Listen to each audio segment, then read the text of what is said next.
Hello everybody, I am with Paul today.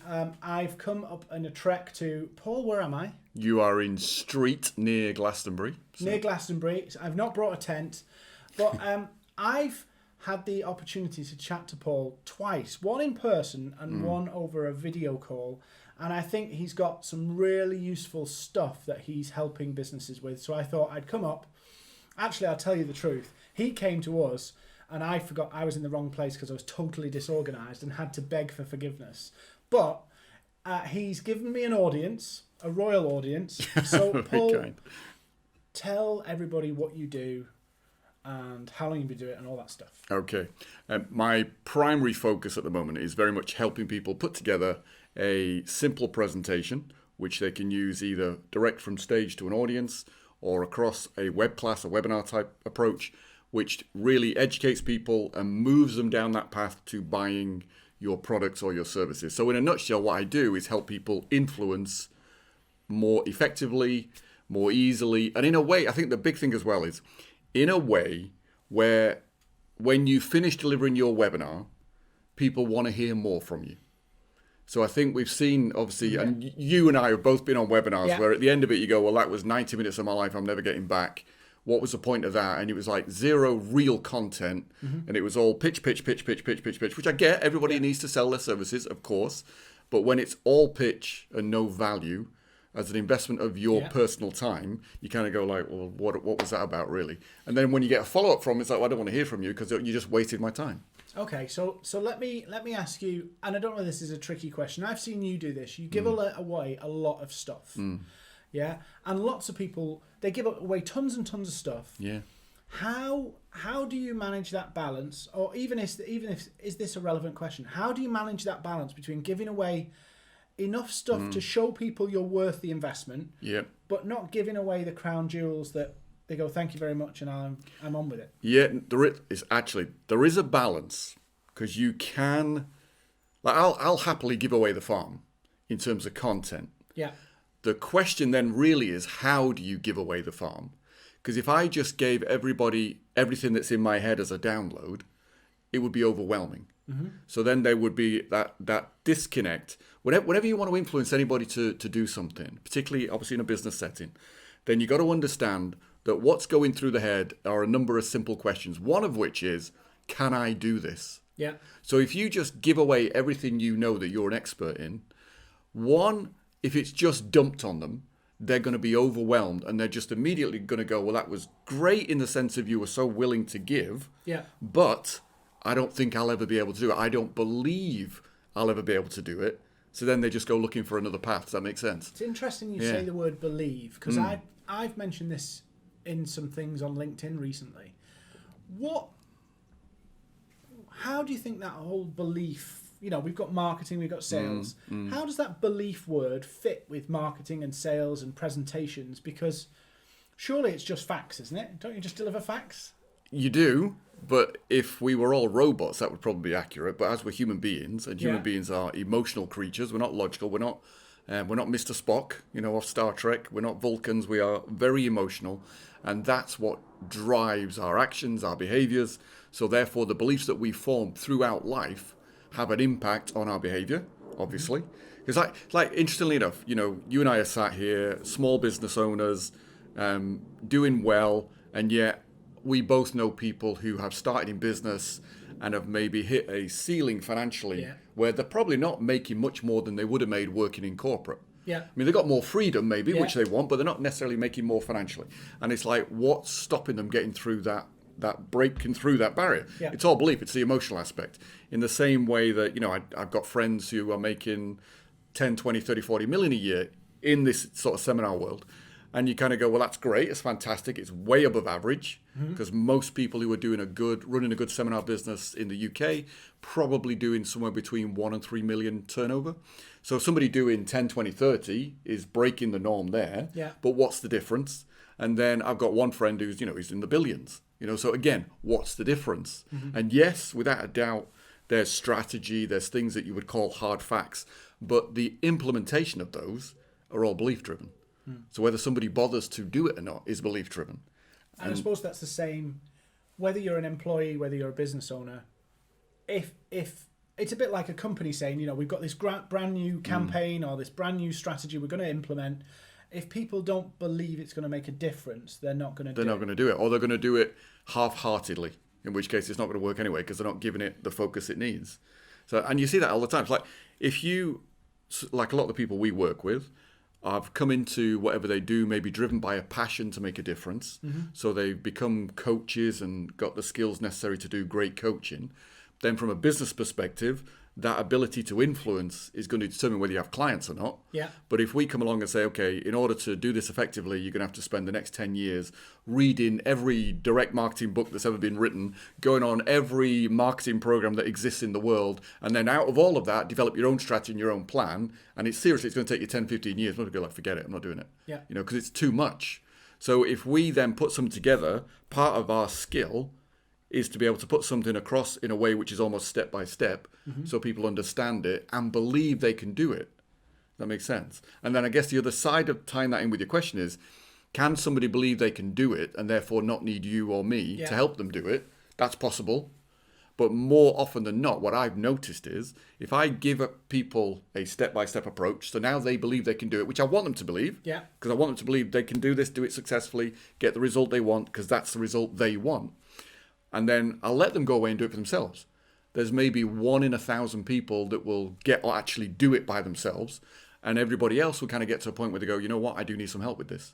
And then, of course, that's where they'll then come back and say, look, you showed me this. This is your formula, your plan, your approach. So you must be the person that can therefore help me do it. So in one sense, what you're saying is because you've developed something that you know can work. Yeah.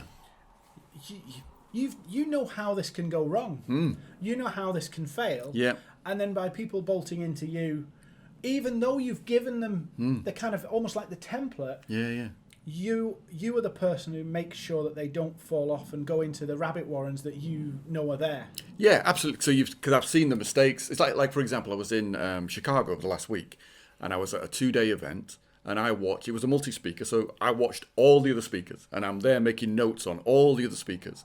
And more interestingly, I then sat in the audience and went around and spoke to people and asked them what they did. And at some point in the conversation, I asked them about the speakers and what they thought and what they got from it. And 2 things came out of it. One, interestingly, was the speakers that had given more real content were the ones they liked the best, because they were like, I've got something real. And the other side of it was like, are you going to do it? Well, I don't know. Not necessarily on my own. They wanted guidance. They wanted help, because it's like these people have seen the mistakes, the pitfalls, the challenges, the things that can go wrong. I guess it's a bit like I was sat in the airport yesterday at O'Hara Airport, and I'm sat there waiting for my flight, and I plugged my phone in. I'm watching a Graham Norton show on YouTube. Yeah. And Jamie Oliver was on. Okay. And it was an old show, so it was a Christmas show, and Jamie Oliver was plugging his latest Christmas book. So it's like all these, like a book like this, and it's full of Christmas recipes. So I know I could buy Jamie Oliver's book.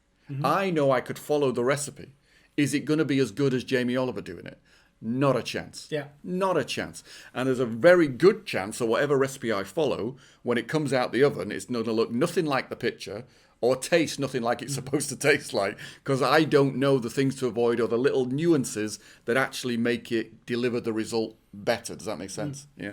So I think that's part of it. It's like, yes, I can give away a certain amount. If I give away information in a non-structured way and I give everybody everything, they'll be overwhelmed and they'll go, I can't do this, and they'll go looking for something else. If I put it across in a step-by-step structured way, which you should, by the way, in your presentation, make it step-by-step, then I can give a huge amount of value so they actually have things they could do straight away. And I think that's building a relationship with people. Yeah. So I think that's important. And I also know there's going to be a strong percentage of people who will maybe go away, look at it, give it a whirl, and kind of go, oh, and maybe get so far and then go, oh, I'm not really sure now. Or not necessarily get it comes out the oven, it doesn't look like the picture. Yeah. I don't know what's missing. And then they'll come back and talk. Does that make sense? Yeah. So everybody wins in my opinion. I'm going to ask you a tricky question. Well, it might not be a tricky question, but it comes back to what you've said. So there's a variety of ways that people make presentations. Sure. There's the presentation of the webinar. Yeah. There's the presentation of it on stage. There's the presentation in front of a boardroom, like the sat table here. Yeah, absolutely. Yeah. What do you think, without giving too much away.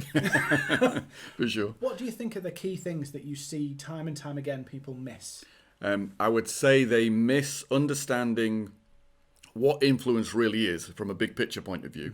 So they may dump a load of facts on people, and facts are great. They can support a great, compelling case, but they are never a compelling case in their own right, because we're emotional creatures. Yeah. So if you just give dry facts, it's like, well, it's dry facts. And I've seen presenters do that. So, and because they themselves are very analytically driven, they assume everybody else is. And it's like, no, they're not.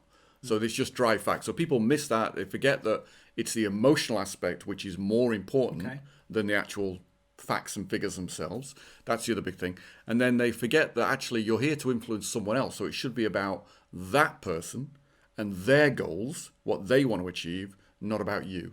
So I see too much of I do this, I do this, I do the other. It's like, it's nothing to do with you. It's like, what is your client, whether it's a boardroom and they're your stakeholders, or it's, you're actually in front of an audience who you want to come and work with you because you know you can help them, wherever it may be. It's like, it's about them. So what are their fears? Yeah. What are their goals? And how does what you deliver tie into helping them get beyond their fears and achieve their goals?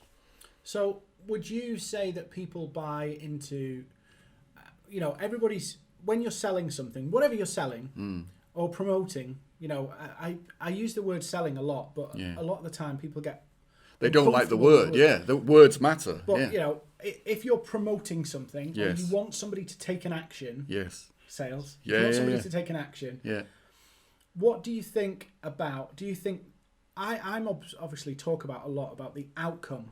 People want an outcome. Yes. And then belief, getting people to believe, one, they can achieve that. And, and two, that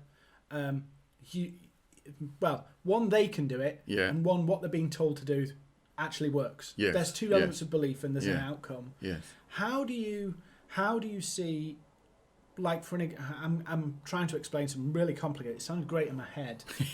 But you've got a business owner, a coach, a consultant, and they go, I want people to get our consulting services. Yes. Who are they buying into? Are they buying into the business or the person in front of them? In the nature of this kind of business, coaching, consulting, they're buying into the person in front of them. And you can go another level. And this is where, like, if you're just starting out and you're building your business and you're getting to your first 6 figures a year, it's all about you. They're buying into you. If you want to get to a couple of million a year, you can still do it where they're buying into you. If you want to get beyond that, then they're buying into the brand of you and the process that you deliver. Mm-hmm. So then it becomes about your formula, your recipe. So you want people to believe in the formula. Like Stephen Covey's 7 Habits. Yeah. It's like Stephen Covey's passed on, gone to the next journey, but his process, his 7 habits still exist, and people can still buy into that and follow it and use that model and get a great result. So there's an element of both. There's the belief in the process, but certainly in the beginning, if it's just you, there's got to be a belief in you. Because here's my formula. I can deliver it in a way where it's like, okay, people go, this will work for me. I can do this. More importantly, I can do this with your help is what I really want. Because then they need to believe that I can help them get that result. Does that make sense? Because if they go, well, this is a great formula, but I don't believe you can get me that result that I want, they're never going to buy from you. Which really comes down to your personal credibility. Yeah. So do you think every business is selling a formula to an outcome? I think if you think of it as turning your knowledge into a formula, you will find it so much easier to sell. That's the point. Like I can look back over the last couple of days and go, who were the speakers that, like, bottom line, I went and asked what sales did everybody do? Because I'm interested in the result. Yeah. And I can absolutely tell you there's a direct correlation between the speakers who took their knowledge and put it into a step-by-step process and who made the most money. They did. Yeah. Everyone else who was just kind of talking and throwing concepts and ideas at the audience did okay, maybe. Some of them didn't do very well. Did okay. But the ones that managed to say, this is the step-by-step I take you through, they were the ones that got the biggest sales results. Okay. Always. And do you think in what you do, do you train people and show people how to do it without that pushy element or manipulation and all that kind of stuff? Yeah. If you put together a good presentation, and I've been doing this for 20 years, so I've seen the shift in the marketplace over that time. So 20 years ago, that what you just described as that kind of pushy hard sell was much more common. Not to say that it isn't common today, it is. But it was much more, because it was new. Certainly in the UK, it was new. So people kind of were like, they were okay with it. Does that make sense? It's like they kind of were, there was people even at that time saying this all seems a bit American. It all seems a bit too pushy. And what was interesting was, my team at the back of the room was saying, so do you not want it? Oh, no, I want it. So they're still, do you know what I mean? They're like saying, this all sounds a bit American and pushy, but I want the result and I want the process and I believe Paul can get it for me. So therefore they were buying. Today, you've now got much more multi-speaker events. So you've got a promoter who wants their money today, because obviously there's a lot of money to put on an event. It costs a lot of money. So they have a speaker who'll come in and there'll be some sort of either 50-50 type split. So the speaker's got to make sales right now. So they follow that formula where they end up being very pushy at the end to get people to buy. Of course, if you're in the audience for 2 days, one speaker, next speaker, and they're all pitching, everybody gets like, oh my God, not another one. So everyone gets sick of that. And even now, if you, like we talked about before, if you go on a webinar and it's just pitch, it's like, what a waste of my time. Like I didn't get anything from it. So things have shifted. So coming back to that, you don't need to be pushy to get the result at all. Because there's been a shift in how people think. But if you do, from my point of view, I structure it in terms of 3 chunks. The opening, the model in the middle, your step by step, and then the actual offer at the end. So you still want to make an offer, obviously. But the opening is actually the most important part. The close, the offer at the end, is the least important part. And if you didn't need the other 2 pieces, you could just say, here's my offer, and that'd be it. But if you get the opening right, then you will get better results at the end. And more importantly, if you get the opening right and you get your model right, your actual knowledge step by step right, then even if someone says, I'm not ready for this now, they still have formed a bond with you because they genuinely know you want to help them, which you do, I hope. So then, of course, when they see your email next month or next year and they go, I'm ready now, you're the person they turn to. But if you just follow the old formula, which some people do follow, and in my opinion, they're wrong, they need to move on, where it's just hardly any content, if any, real content, and then pitch, then yes, some people will buy today. What you don't hear as well, by the way, is you may get more people buy today and more refunds tomorrow. Because people wake up and go, what the hell did I do? Because there was no real value in it. So then they start questioning if they made the right decision. So it's a lose-lose. But if you've done it that way, you get more, maybe people buy now, but the people who didn't buy, they don't really want to hear from you. And do you think, I've seen the way you structure your presentations, so I know that they really do work. And in your presentations, it's almost like the first 2/3 of the presentation are structured to give value, demonstrate credibility and belief. So at the end, yes, you have to tell people you've got an offer, but the offer already almost sells itself in that sense. Yeah, to a great extent, because at that point you're going, look, you should have got a lot of value from this. That's my goal. And do you want to go further? Do you want my help to get to the result faster? Then obviously then there's a benefit to us working together. So at that point, it should be easy. They should be waiting for it. My goal is if you've got the first 2 pieces right, by the time you get to the offer, the audience, your audience, whether it's web class or live, they want to hear the offer. They're going, actually, I'm really excited. I'd love to be able to work with you. I want that offer. The other way, as a philosophy, and if you're a coach, you'll understand this. What is coaching really about? Coaching is about mindset change so that you change someone's behavior. Here's the result you want. Here's the actions you need to take. Like if you want the chocolate cake, you got to mix the ingredients. So if you're going, I don't want to mix it. I'm afraid of chocolate. I don't want to mix the chocolate cake. Then you're never going to get the cake. So therefore, what is a presentation really? In my opinion, it's coaching. Because my goal is behavior change so that you get moving down the right path to the goal you want. Because you're sat there going, well, I want a successful business. Great, these are things you got to do. And if you haven't done them in the past for whatever reason, fear-based or not a clear understanding of what you need to do, my goal is, here's the knowledge you need, because you do need it, and here's the belief to get you to take the action. Because without taking the action, are you going to get the result? Of course not. So let me spin this round and add a bit of my world in here. Okay. So often I see clients and what they're doing is they really want sales. Yes. Yeah, as we all do. We Yeah, all want to grow our business. But they're so obsessed with it, they kind of blow their brains away. Yeah. Yeah. And they're spending money on social media advertising and all this kind of stuff and wondering why it's not working. And then what they do is they hire somebody in to try and make it better. Yeah. But I find that when you dig deep, the actual offer, the premise of what they're offering is lame. Yeah, for sure. Yeah. Do you think that's a problem in the like the coaching, consulting world? Completely, yeah. It's if you are a coach, there's a good chance that when you decided you wanted to become a coach, you went and did either some sort of NLP course, for example, or you went and did a specific coaching course. Yeah. In other words, you went, I need the skills in order to be able to coach effectively. So you went and got them. That makes sense. Or if you said to me, I want to learn Chinese, then I pretty much guarantee your first next thought's going to be, where do I get Chinese lessons? Yeah. But what's really interesting is, and we've all done this, you come into business and you go, it's common sense.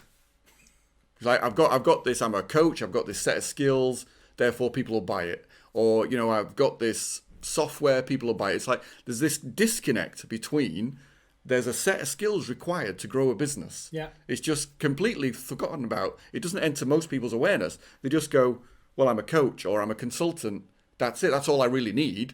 There is nothing else. The actual business aspect, common sense. I'll just get on with it. And it's a common misconception.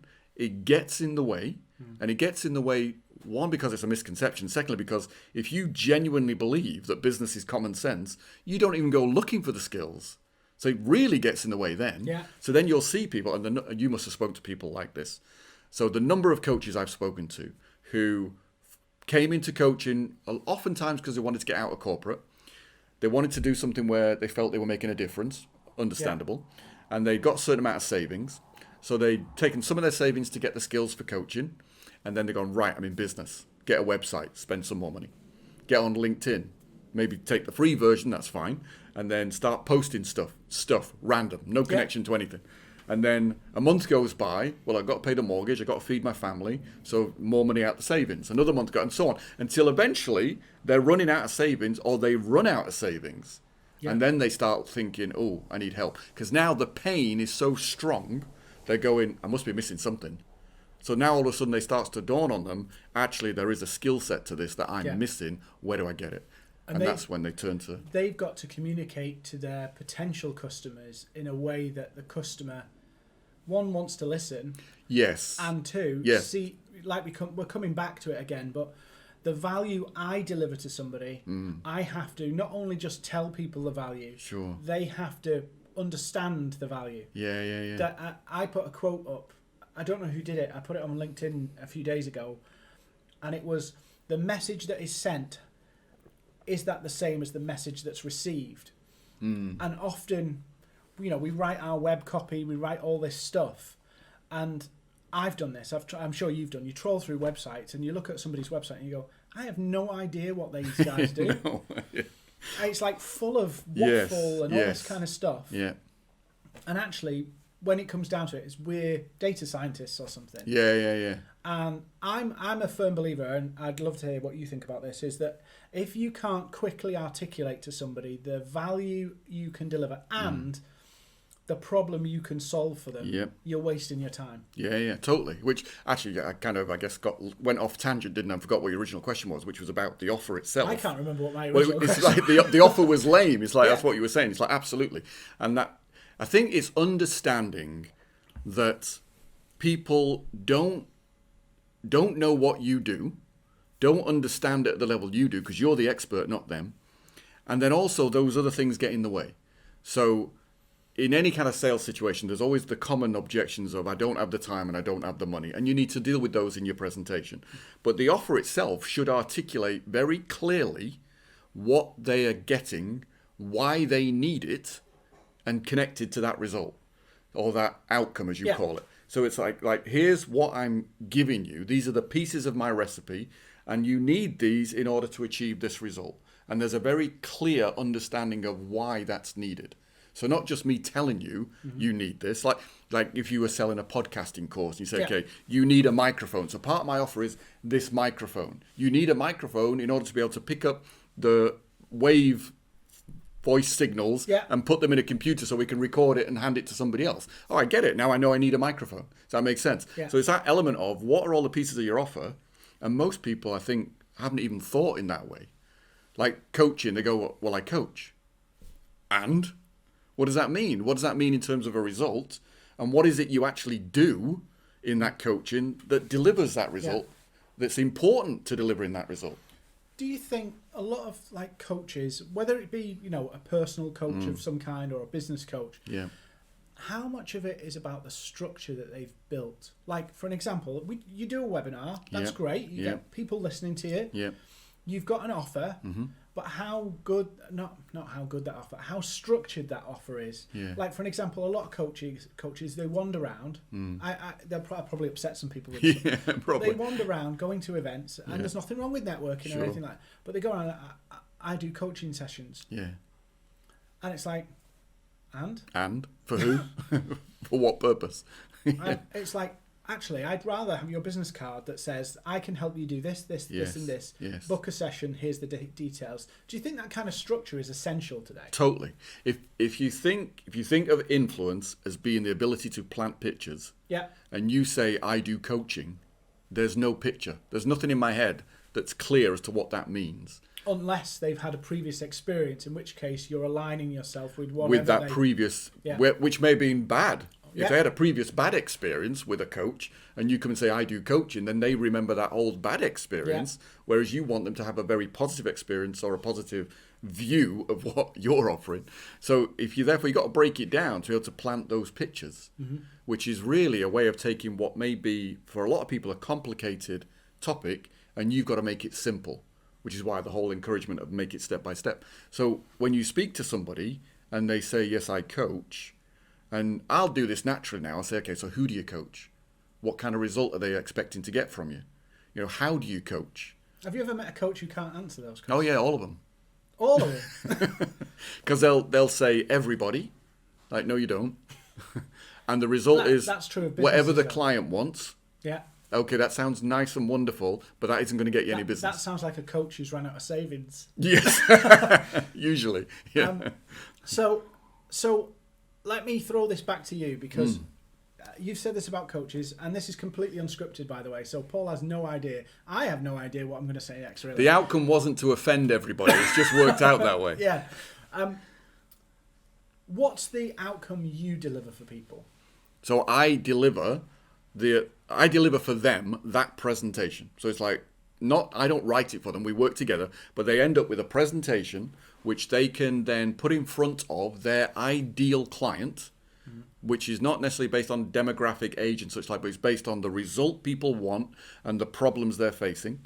So they can articulate that problem, articulate that result, and then there's a presentation which guides that person from never having heard of you to understanding what you do, totally believing in your credibility to deliver that result, and then also totally believing in your process to get that result. And that one presentation is all you need to build any kind of 7-figure business. And certainly in coaching and do you give them pushback when they come with wishy-washy answers? Totally, yeah, because they're not going to... Because from my point of view, and I think all businesses should think this way, I don't know if they do, but the end goal is raving fan clients. Yeah. Not how much money I make, it's I want raving fan clients. Because if I get that right, then the money and everything else should take care of itself. So if I focus on that, then if they come with wishy-washy anything, it's like I'm going to say that's not going to work. Yeah. So we need to be able to clearly define who do you really want to work with, what result are you going to get for them or help them get, and what problems are you going to help them solve. And if you don't know what those are, then the first step is to go find out what those are, which is why you need to talk to them. I do that bit, you do the second bit. Okay. No, but I don't think this is a coaching specific issue, actually. I think coaching, consulting, speakers, all of that. I've met some companies, for an example, where I'll give you one example. Technical, coding, kind of software company. Yeah. Absolutely incredible what they can do. Yeah. But when you actually start to talk to them, because they can do so much, they can't define themselves in it. Yes. No, they can define themselves, but they don't want to because of a fear of losing. Of losing or missing out, yes. So yes. if I go for this group of people, what about all of them over there? Yes.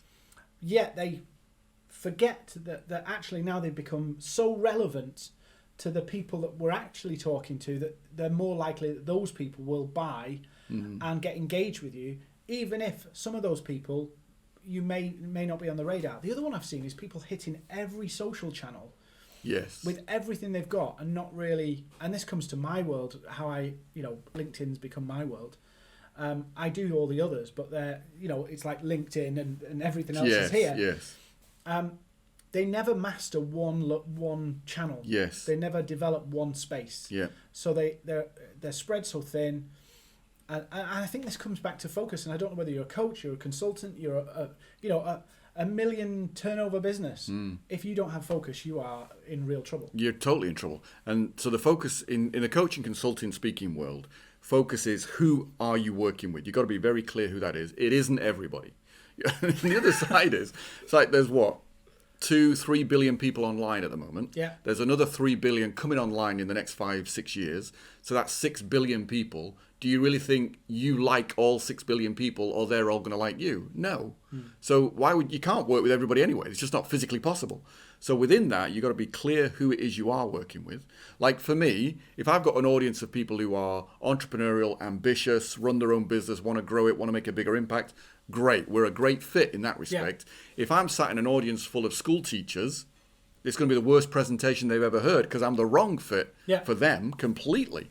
I also know from experience there are people that I've worked with in a mentoring coaching environment where they've gone, actually, within the first 2 weeks, they've gone, this doesn't work as a relationship for me because I'm too driven. Does that make sense? Yeah. Like, I want them to get a result and they're suddenly going, actually, this is too much for me.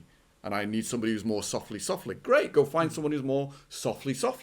And that they're probably a better relationship for them. But I'm not going to sugarcoat anything. It's like, this is what needs to happen. This is when it needs to happen. And if you don't hand your homework in on time, you get detention. Simple as that. It's like, you got to get it done. So that's how I am.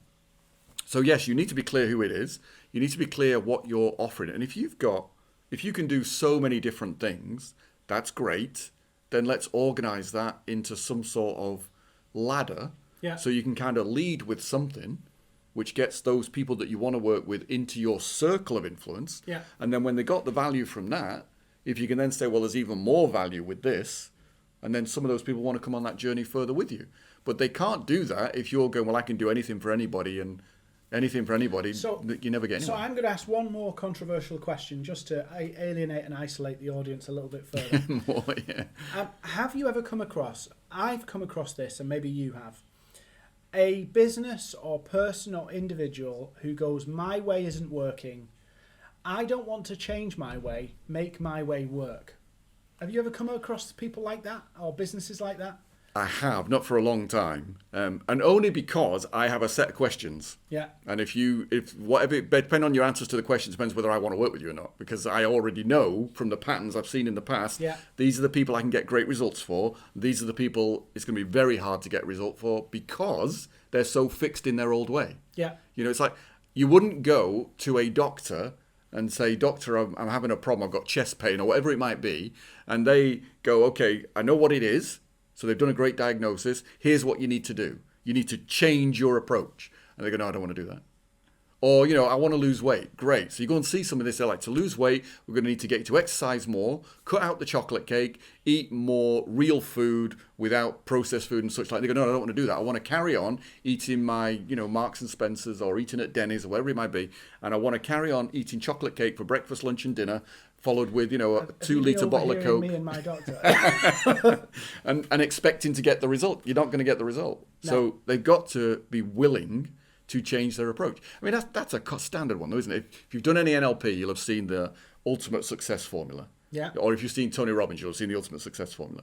And it's know your outcome, know why you want it, the emotional aspect, and then obviously take action, watch your plan, get on with it, and then get feedback.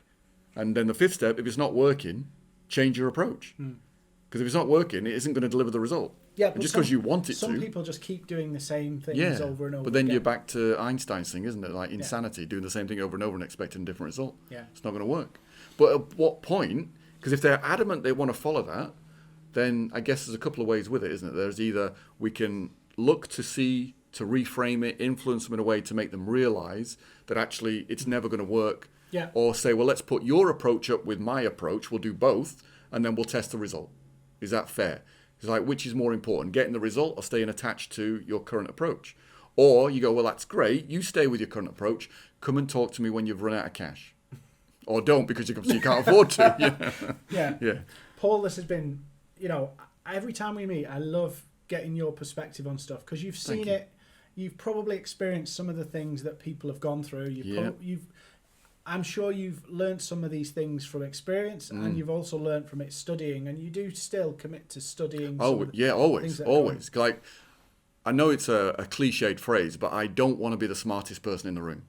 Like, there's always something to learn. Yeah. And even this last week, being over in Chicago, massive amounts for me to learn at the same time from people who are starting out at another level. There's always something to learn if you go with that approach of, I want to learn something which helps me enhance the result I've got or broaden the result I've got. Like, in some way, there's some value in there. So, I always want to learn.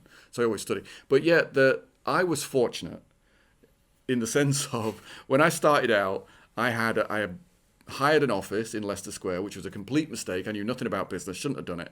But with the savings. With the savings, yeah, because I thought Leicester Square, great address, that must be important. If people know I've got an office in Leicester Square, they'll come flooding. It's like, yeah, right. So I had that, and very quickly I realised the phone wasn't going to ring by itself. Clients weren't going to walk in the door by themselves. So I ran an advert, spent a couple of £1,000 on an advert in the London Evening Standard, invited people to a presentation. They came along Tuesday evening for the presentation. I delivered a 2.5-hour presentation. At the end of it, I said, I'm doing this seminar. This is how much it costs. Sign up at the back. Nobody bought. So I had a very immediate feedback of your approach isn't working. Yeah. So it was like, I either go bust. How many people am I going to help if I go bust? None. Or I change my approach. And that was the turning point for me. It's like I had to understand, how do people make buying decisions? Yeah. And that's what set me off on a path of understanding the influence, the psychology. I looked at American pitch speakers at the time because there wasn't any in the UK then. Now there's obviously hundreds of them. At the time there was nobody. So I looked at all of that and started then creating a presentation that worked. And I think this is the other side with sales. Sales especially, or the words sales and selling. People are very commonly adverse to the concept. Yeah. And I think part of it is they misunderstand that selling is serving. So my belief, very strong belief, is I can give away the farm. And I want you to come on the journey with me because I can help you get that result easier, better, faster, or more guaranteed that you'll get the result. Yeah. So I know if they don't buy, then I can't help them on that journey. Mm-hmm. So to me, it's all a journey. So it's like here's the bit that's for free. Yeah. You invest some of your time, we form a relationship, and you get to decide, am I the right person for you or not? But I want you to come on the journey. And that's my belief around selling. Because if they don't come on the journey, what's going to happen? Well, they're either not going to take action or they're going to spend years trying to figure out. They're going to years trying to figure out themselves. They're going to go back to doing what they've always been doing. They'll wake up tomorrow morning, back in their old environment. I'm not there anymore. And they'll just fall back into the old patterns and then struggle along for however long until they finally decide something needs to change. But that's my belief around selling. Selling is serving. Yeah. Yeah. But it's not picking up the phone and hammering it and hoping for the best. Oh, God, no. I don't know what that is, but that's not selling. Yeah, I think this is this has been brilliant. It's really insightful, and I know people are going to love this because there's so much. I mean, I'm going to rewatch this, not for my questions, but for your answers, really. But I really appreciate you coming on this. I appreciate you forgiving me for not being there last I totally understand. It was a couple of weeks ago now, but yeah. But Paul, thank you so much. And guys, if you're on LinkedIn or you see this video, I'm going to put Paul's contact details and everything underneath, in the comments, above, wherever it goes. Connect with him, because even on social media, on LinkedIn and Facebook, you're sharing really valuable stuff to help people on their journey. Totally, yeah. I mean, I'm sharing the benefit of my research experience. The thing about me is I will research something. I will seek people out who know more than me. but then I will go and do it first and then share my experience. That makes sense. It's like, I'm not, I've read this in a book, let me share it with you. And there's value in that, but I'm more of I've read this in a book, I went and did it, and this is how I had to tweak it to make it work. Let me share that with you. That's how I am. Yeah. Cool. So guys, thanks for watching, and follow Paul, connect with him, and we'll have some more of these really, really soon. So see you all soon. Thanks a lot.